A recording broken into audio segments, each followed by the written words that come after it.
direct data access, actually using the data reader. What we are going to continue with today is the disconnected data access, which is actually another methodology we are going to utilize, or we can refer to whenever we are implementing an ASP.NET web solution, via which the main purpose is to dump data into a local component. Then after we utilize it back and forth again and again and again. In the sense of we need to extract data, whatever the data is. So we are going to use a methodology. In this case, is the disconnected mode. What does it mean? It means we are going to create a connectivity link or path to the data source, which is a database in our case, and we use it for the needed time, only, for the period of time that we are in need of. We need it, for example, for a period of time where 10 seconds or 50 seconds or 1 minute or 1 hour or 1 day, or for a period of whatever default period. Actually, we saw the connectivity feature, the connection timeout, which is by default set to 15 seconds. So for a period of time, we just set up a connection, and then after we terminate. But the connection will lead us to extract the data, fetch the data, whatever we need. Then after we extract it to a local assay tool, local control, which is enhanced by the dataset. The dataset is the library responsible for retrieving data in a disconnected mode. And this feature, this tool, or this control will lead us to store the data in a local memory. The sense of local here, we talk about the computer client or the browser's cache. Yes, absolutely. For a period, for a reason, is to gain time later on whenever we need the data we retrieved already. The application will not go to the server searching for that data. No, it will use the data set to fetch the data again and again and again and again. So locally it would be actually stored. So we'll use the memory actually dedicated to that application in question, which is the browser. So the main benefit is the time. Means actually we are going to have a faster surf and a faster use because of the data actually set of control, or let's say because the data set is a library, it's a class via which we can reach to populate controls from a local memory. So the control of the local memory, whenever we are talking about a disconnected data access, disconnected mode, the data set is seen in action. So since it is seen in action, absolutely the time is the least time can be actually consumed in all the similar configurations or architectures, web solutions.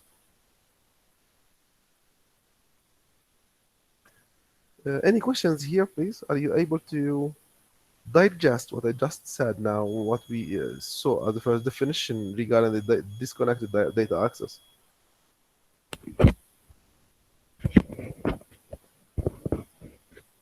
Are you able to raise any question? No, doctor. Okay.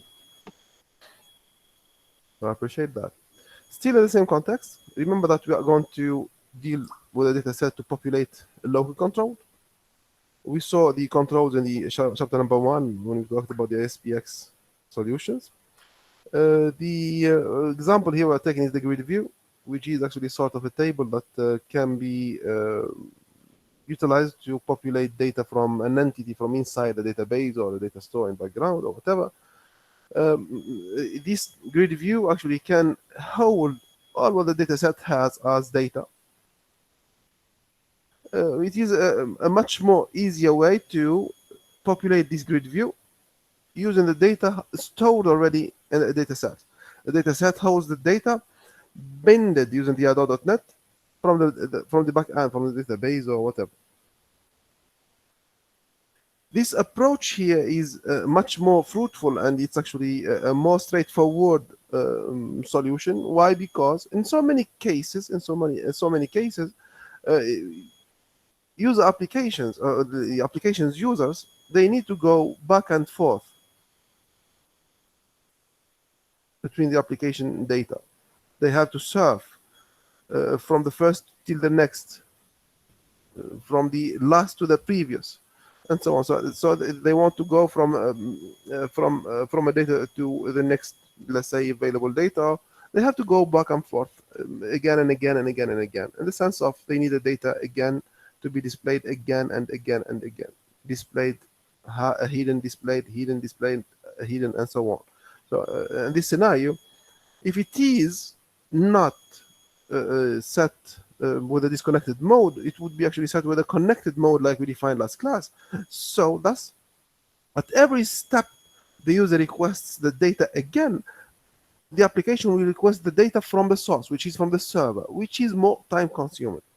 But in this scenario, it would be actually given the same result almost, since the data is not required to be updated, but with a much more less time, because the data reader is the let's say is the tool, is the control, we may say, that has the data, yes, but it is from the data server only. It is not from a local memory like the data set. The data reader only goes to the data server or data source. What is it? Whatever it is, requests the data and displays it. Only that. So it's just one direction. It cannot actually help the user to go back and forth manipulating the data stored here. No. If you request, it gives you the data, you as a user. You can request again, it has to be populated again from the server first. Thus, it is a one direction only. It cannot help the back and forth process.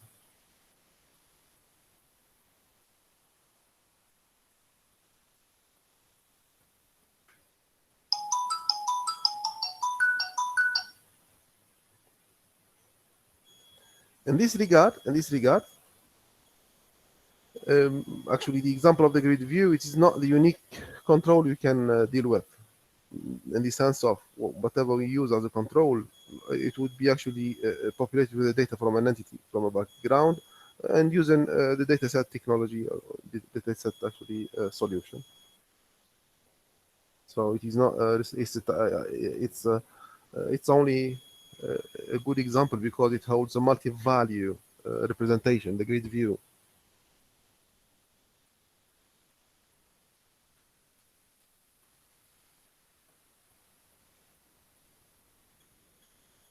Yeah.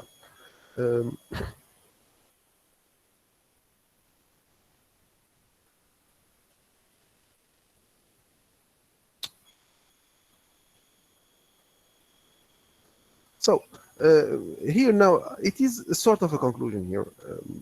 Just you have to memorize that up to now we are dealing with the layer that comes in between the front end and the back end solution, which is solutions improved, which is the arrow.net, the active data object over the .NET framework.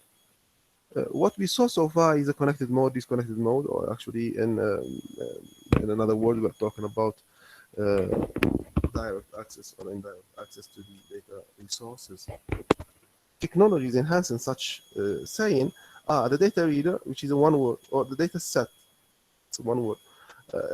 So those two technologies, they are classes at the end of the day. They are responsible for designing the responsible or the respective architecture to help connecting the front end solutions to the back end solutions, in the sense of an interface where the user is requesting data. He will see the values, the numbers, the profiles, the whatever. If you are students, actually as per the example of a student, we see the grades, the marks, the courses registered, the semester content, and so on in the front end. Those data populated from where? From a table inside the database. The link in between is the role of this arrow.net. This arrow.net has two ways to act with. Data reader or data set. Both of them, they are supported by this ADA.NET, which is the layer, the intermediary layer.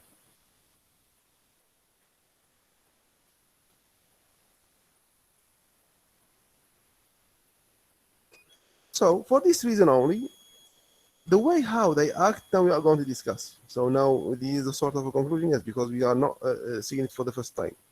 Yet how they are acting, we start with the data reader.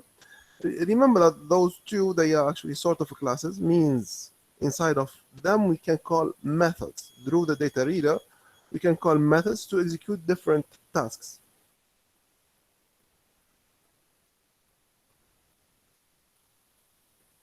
So since the data reader actually it helps us, the data reader, it helps us to retrieve data, retrieve data from the data end or from the data source or the data store, database. So the select command is the best query to pass through the data reader, not the unique. And this select query actually it can be because actually we need only to retrieve a data. We do not need to make a process. So it's not an insert or an update or something like that. Just it is one request to bring a response. So it's just one step to do. It's just one request with one response, something like that.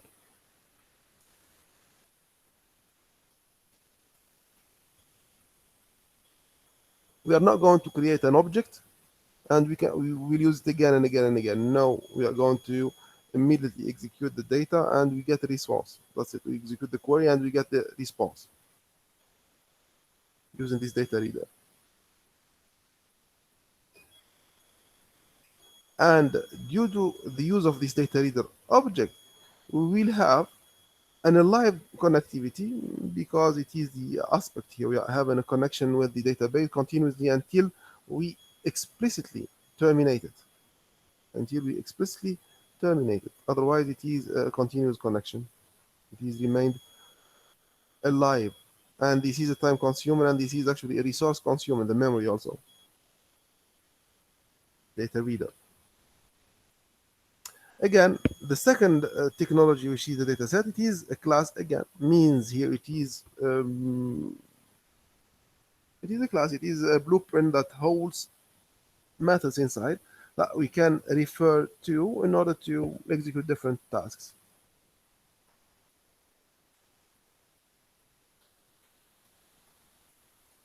The use of this data set means we are going to use the local memory content, and this content is dumped from the data source, and all the activities done on this data is locally set. It is not updated on the server side.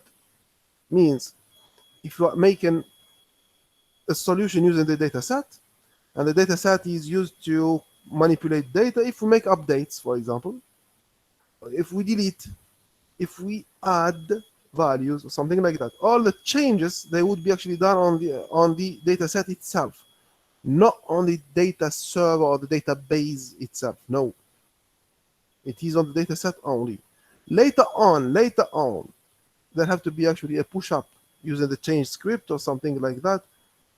It's not the change script actually who does that, but even though there will be actually a matching in between the data set content and the data store to make the updates. So we are gaining time, yes, absolutely, when we are just making a use of the local memory content, not the server content, absolutely. But there is another constraint that causes a problematic view. The updates to all the changes, or the updates brought by all changes, whether they are insert, addition means addition, updates, deletion, retrieval or something like that, not retrieval, but deletion means completely we delete the content.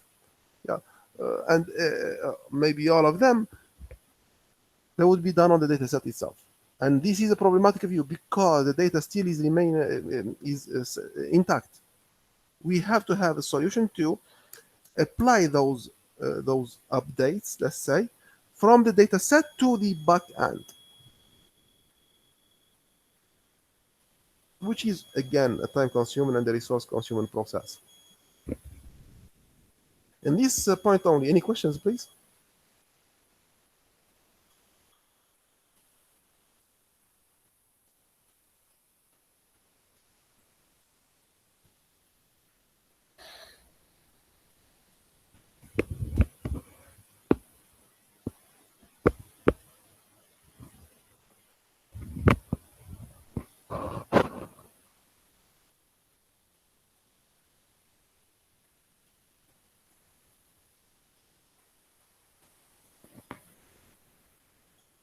Huda, are you with me?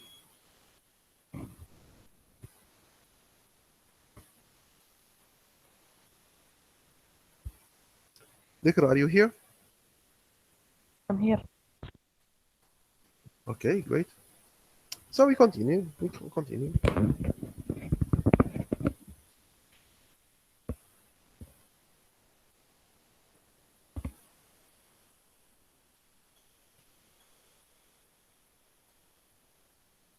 Another technology that we can actually utilize, and this is actually in real plane, we are going to use the data adapter, which is a sort of a relationship in between the disconnected, let's say, data table and the resources themselves.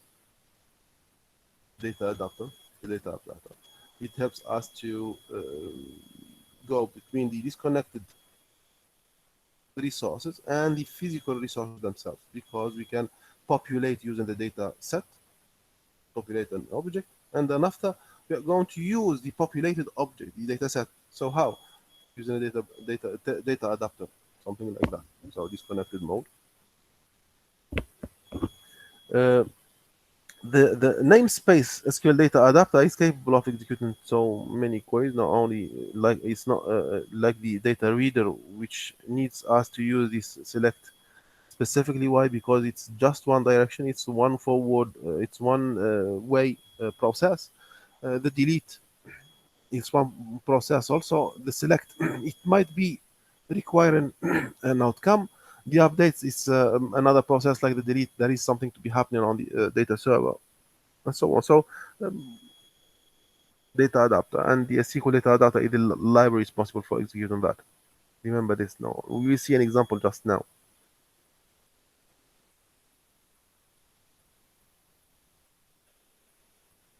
Okay, we'll define the responsible syntax based on the use now. Actually, remember, data adapter is one technology that helps us to enhance the communication between the disconnected tools, disconnected mode used tools, and the physical resources themselves.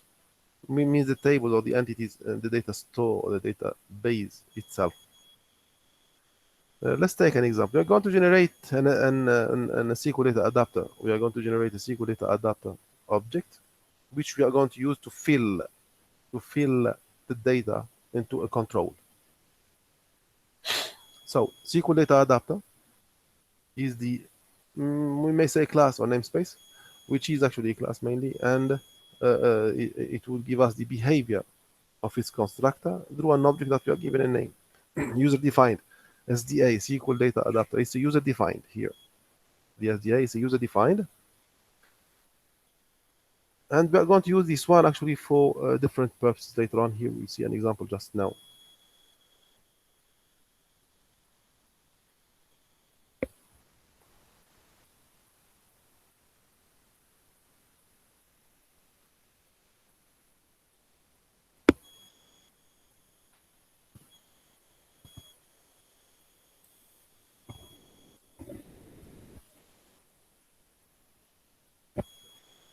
Common sense, understanding what the query does. SQL becomes chapter number 2. Okay, this example here actually helps us to populate a control with one select query result. Actually, we're going to pass a select query. This is a string defining select query. the content of this select, the content of this query is the extraction of everything from an outer, but we have a clause, we have a work clause, a condition. The ID of the outer, the ID of the outer is or has to be matching a value in a list box. If you remember last class, we populated a list, let's say a list box.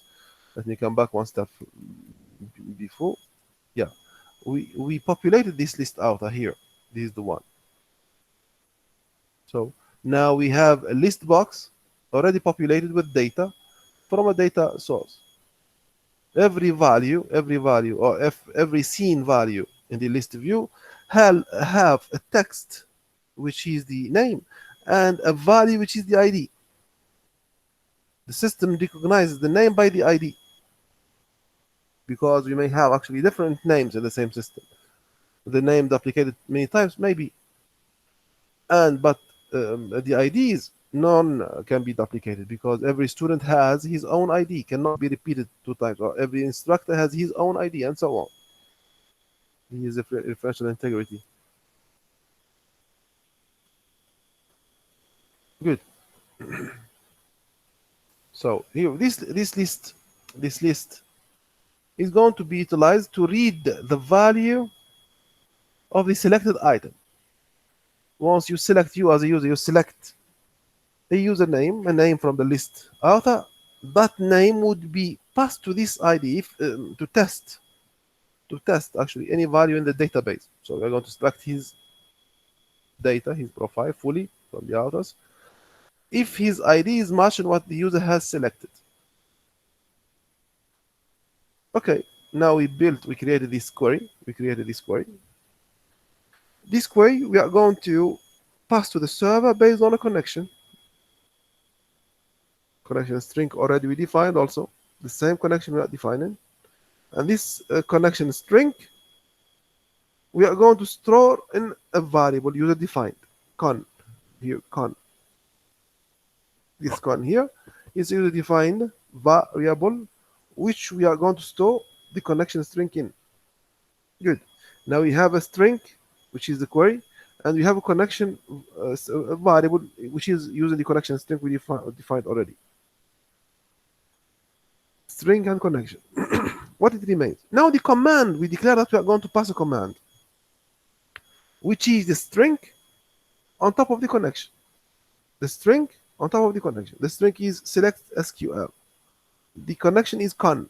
So the SQL command would be actually passing a SQL command, yes, which is the select SQL and the connection. So the two parameters are the string and the connection string. Connection, let's say data source.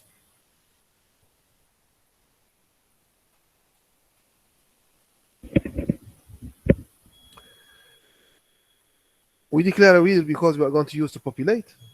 Later on, we're going to read the content. We're going to execute and populate.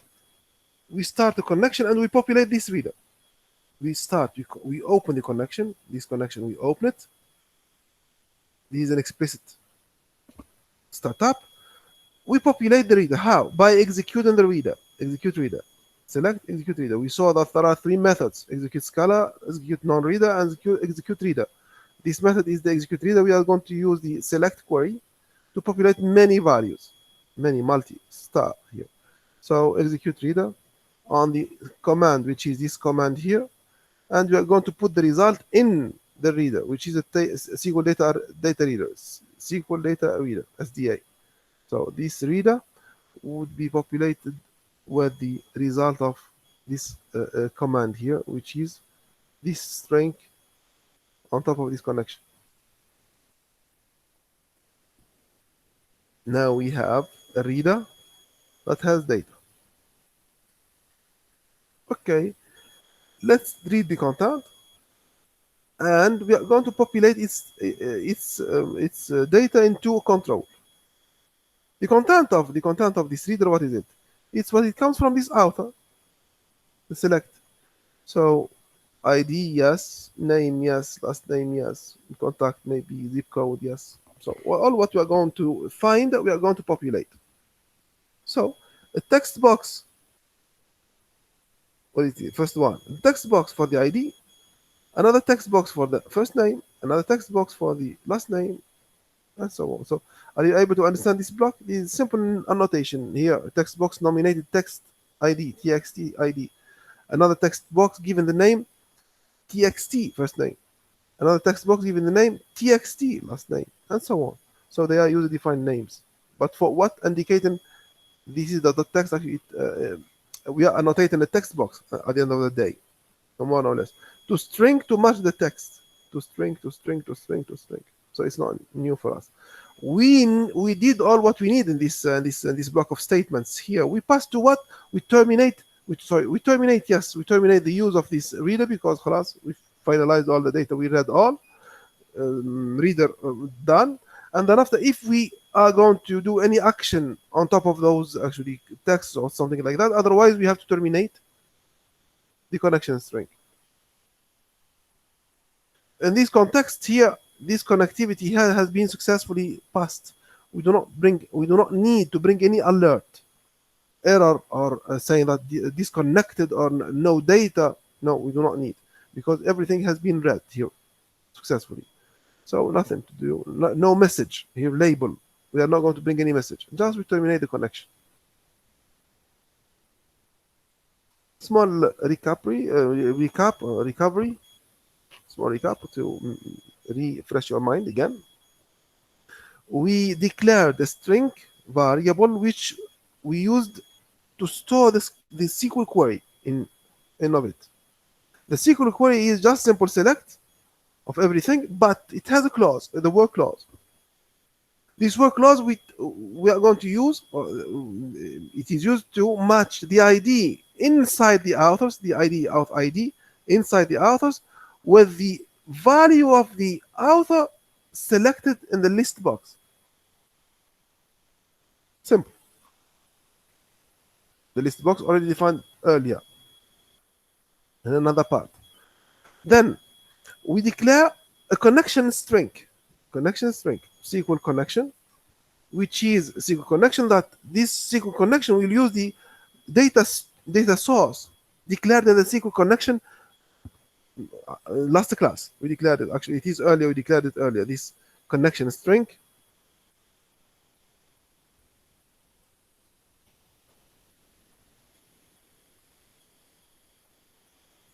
My connection here. We saw it in SQL.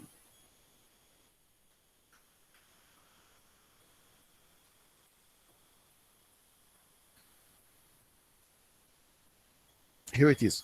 Connection string. We have it. Connection string is the name. So connection string here. We're going to use this connection string to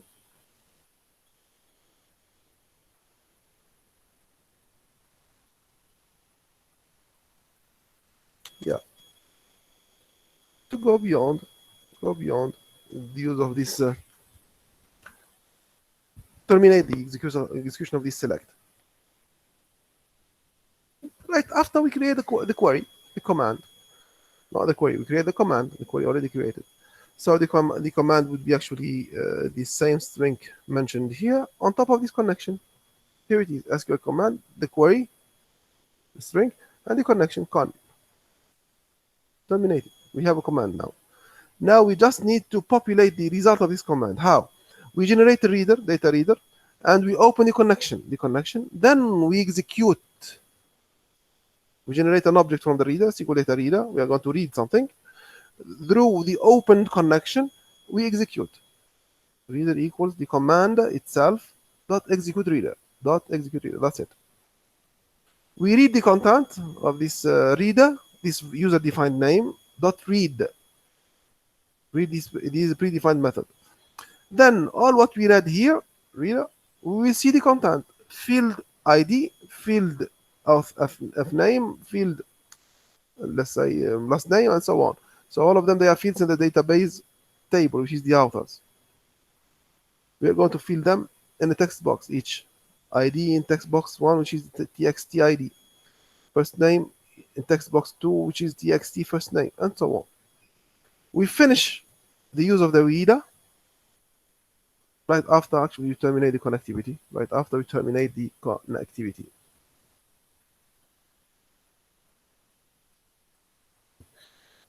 Do you raise any questions here, please?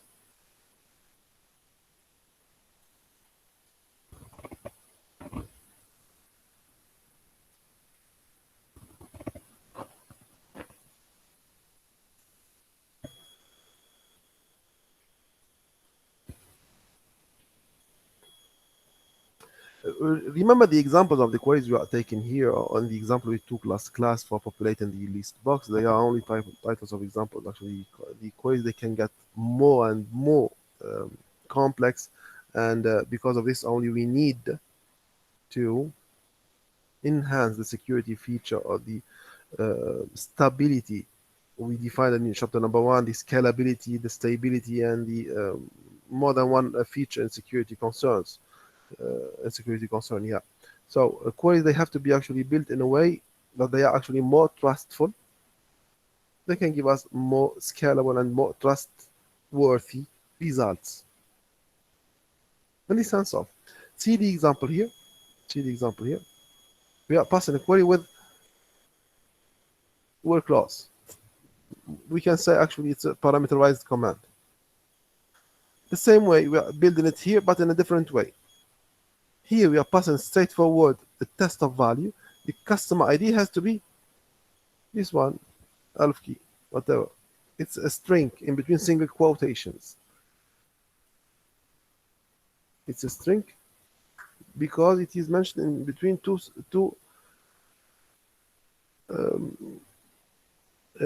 single quotations.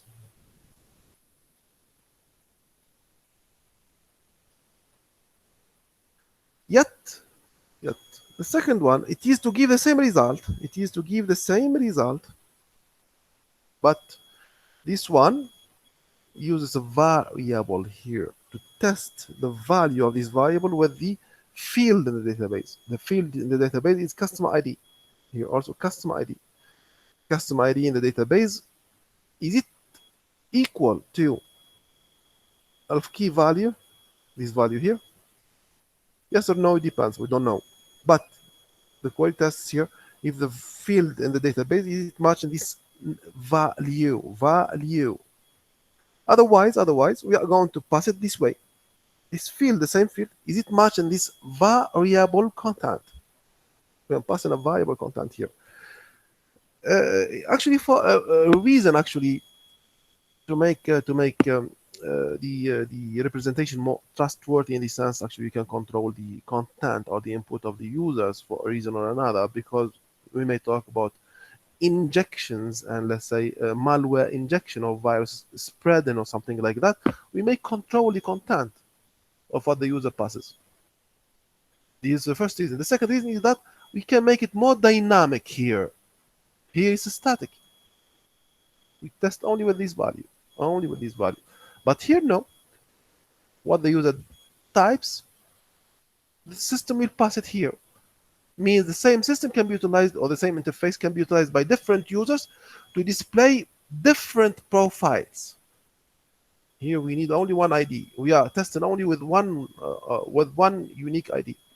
Here now we are reading what the user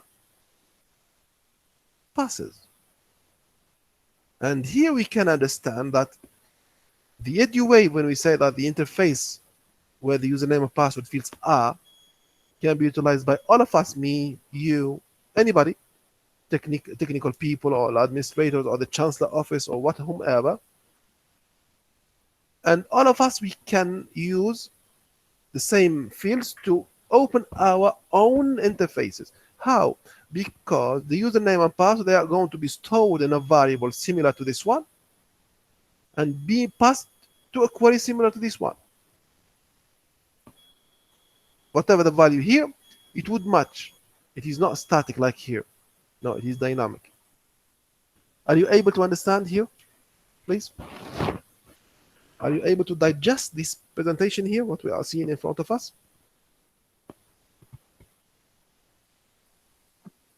Yes. So great. So here we are able to demonstrate a very good example of dynamicity that you can use to build an ASP.NET solution.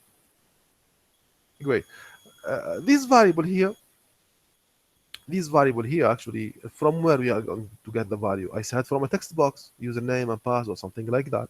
So it's something to be populated with data. From where we get the data? So we have to link it. As per an example here. We are going to link whatever. Here we are defining customer ID. We can use username. We can use password. We can use Oman. It's a user-defined name. This is a variable.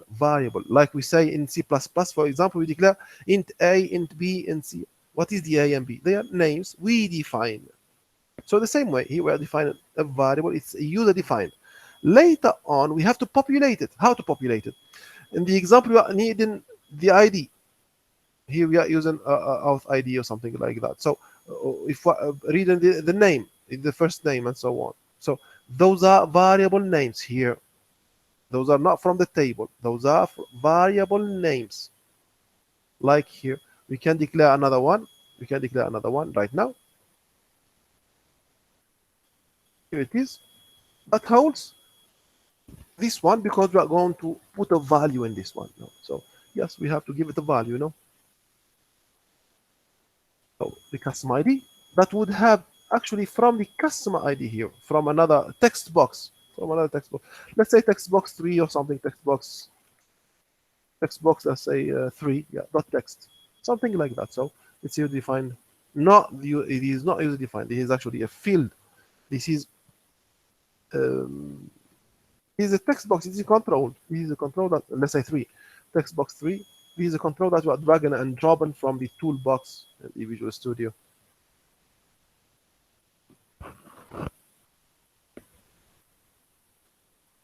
So this way we are populating this customer ID value, so variable with value from read from this text box 3. We are populating also another variable here of ID from another text box, and another variable from this text box. How? Using add with value.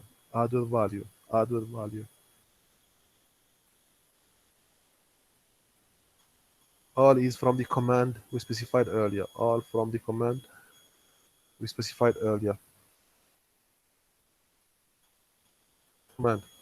This command that has a query and a connection. The command has a query, select SQL, and a connection con here.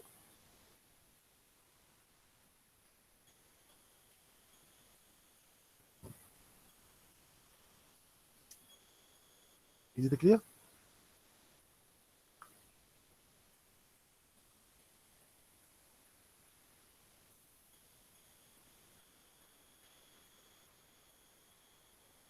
If you hear your name, please say yes. If you hear your name, say yes, please. I'm going to stop the recording here.